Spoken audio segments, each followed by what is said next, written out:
క్రీస్తు పేరట మీ అందరికీ నా శుభాభివందనాలు తెలియజేస్తున్నాను. పాస్టర్ గారికి కూడా నా వందనాలు.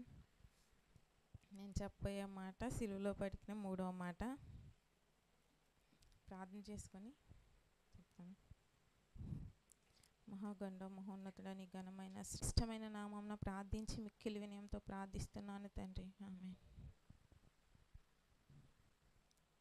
సిలువలో పలికిన 3వ మాట యోహాను సువార్త 19వ అధ్యాయం 26 నుంచి 27 వరకు చదువు. యేసుప్రభు వారు ఉన్నప్పుడు ఆయనకి కుటుంబం అనేది ఉంది కదా, ఆయన సహోదరులు వాళ్ళందరూ కూడా ఉన్నారు. కానీ యోహాను గారికే తల్లిని ఎందుకు అప్పచెప్పారు యేసుప్రభు వారు? ఆయన 33.5 సంవత్సరాలు ఆ కుటుంబంతో కలిసి ఉన్నారు. అయినా కానీ ఆయనకి 4 సహోదరులు ఉన్నారు, కానీ ఆయనంటే ఇష్టపడేవారు కాదు. అలాగే యేసుప్రభు వారు 3.5 సంవత్సరాలు సువార్త విషయమై బయటకు వచ్చేసినప్పుడు, ఆయన సువార్త పనుల్లో ఉన్నప్పుడు ఆ తల్లి ఒకతే ఉండేది, ఆ సహోదరులు కూడా. అప్పుడు యోహాను గారికి యేసుప్రభు వారు చెప్తున్నారు, మరియమ్మ గారు ఆయన సిలువ వేసేటప్పుడు దూరం నుంచి చూస్తున్నారనమాట. అంటే దగ్గరకు కూడా రాలేక దూరం నుంచి నా కుమారుడికి ఎంత బాధ అనుభవిస్తున్నాడని ఆమె దూరం నుండి చూస్తున్నప్పుడు, అప్పుడు యోహాను గారు సిలువ దగ్గర ఉన్నప్పుడు యోహాను గారిని పిలిచి, అమ్మా ఇదిగో నీ కుమారుడు అని తన తల్లితో చెప్పాను. తరువాత ఆ శిష్యుడు చూచి ఇదిగో నీ తల్లి అని చెప్పాను. ఆ గడియ నుండి ఆ శిష్యుడు ఆమెను తన ఎంట చేర్చుకొనెను. వీళ్ళందరూ ఉన్నా కానీ ఆయన బాధ్యత ఆయన నెరవేర్చాలి కాబట్టి యేసుప్రభు వారు మాదిరిగా ఆయన లోకంలో ఉన్నారు కాబట్టి ఆయన బాధ్యత ఆయన నెరవేర్చాలి కాబట్టి సిలువపై నుండి కూడా ఆయన తల్లి గురించి బాధ్యత తీసుకున్నారు. అదే ఈ లోకపరంగా ఉన్న మనమైతే దేవుని ఎరిగినా ఎరగకపోయినా తల్లిదండ్రులు భారం అయ్యేసరికి తల్లిదండ్రులు ఏ వృద్ధాశ్రయాల్లోనో ఆశ్రమాల్లోనో విడిచిపెట్టేసేసి వారిని పట్టించుకోకుండా మనం ఆ విధంగా జీవిస్తాం. కానీ ఆయన బాధ్యత కలిగి ఉన్నారు కాబట్టి, ఆయన యేసుప్రభు వారు కాబట్టి మనమేమో మానవులుగా ఉన్నాం. ఆయన యేసుప్రభు కాబట్టి ఆయన తన బాధ్యత నెరవేర్చడానికి ఈ భూలోకానికి వచ్చారు కాబట్టి ఆయన ఆ బాధ్యత తీసుకొని, నా సహోదరులైతే నా తల్లి విషయమై ఆమెను పట్టించుకోలేదు, ఆయన చూశారు కాబట్టి ఆ విషయాన్ని ఎరిగి ఆయన తన శిష్యులలో ఒకడైన యోహాను గారికి తన తల్లిని అప్పగించారు.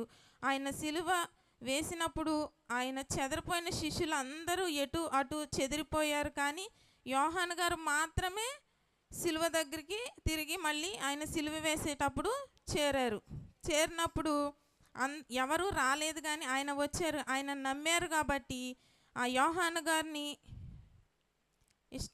ఇష్టంగా ఆయన యేసుక్రీస్తు వారు నమ్మారు కాబట్టి ఆయన ఆ తల్లి యొక్క బాధ్యతని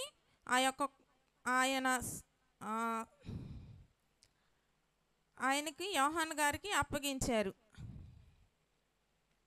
అదే మనం కూడా నిజంగా దేవుణ్ణి ఎరిగి ఉంటే, అలాగే దేవునితో సంబంధం కలిగి ఉంటే, అలాగే ఈ లోకానుసారంగా కాకుండా దేవుడు ఆయన చిత్తం ఏ విధంగా అయితే జరిగించారో మనం కూడా అదే ఒక చిత్తాన్ని జరిగించాలి. అదే యేసుప్రభు వారు కోరుకునేది కూడా.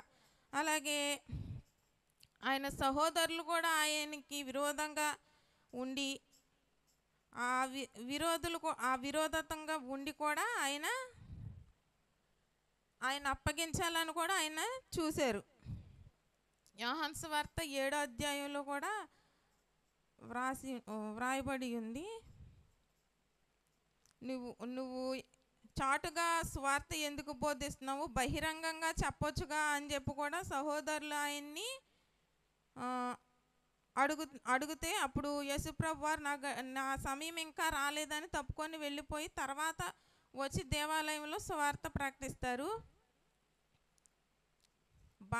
దేవుని పట్ల ఆయన బాధ్యతగా ఆయన యొక్క పని అటు లోకంలో తండ్రి అప్పగించిన పని పూర్తి చేశారు, ఈ లోకానుసారంగా ఉన్న పని పూర్తి చేశారు. మనం నేర్చుకోవాల్సింది ఏంటంటే యేసు ప్రభు వారు ఏ విధమైన మాదిరి మనకు చూపించారో ఆ విధమైన మాదిరి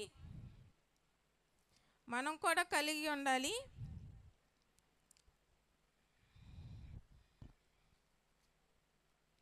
అమ్మ ఇదిగో నీ కుమారుడు అని తన తల్లితో చెప్పి తరువాత ఆ శిష్యుడు చూచి ఇదిగో నీ తల్లి అని ఆమెను తన ఎంట చేర్చుకొనెను అని దేవుడు ఏ విధంగా అయితే ఆ బాధ్యత ఆ శిష్యునికి ఇచ్చాడో అలాగే మనం కూడా దేవుని పట్ల భయభక్తులు కలిగి యథార్థంగా నడుచుకొని మన బాధ్యతలు దేవుడి పట్ల మన ఉద్దేశం దేవుడి పట్ల మనం చేయాల్సిన పని ఏదైతే ఉందో దాన్ని నెరవేర్చడానికి మనం దేవుణ్ణి ప్రార్థించాలి. ఈ నా మాటని నేను ముగిస్తున్నాను. తప్పులుంటే దయతో నన్ను క్షమించండి.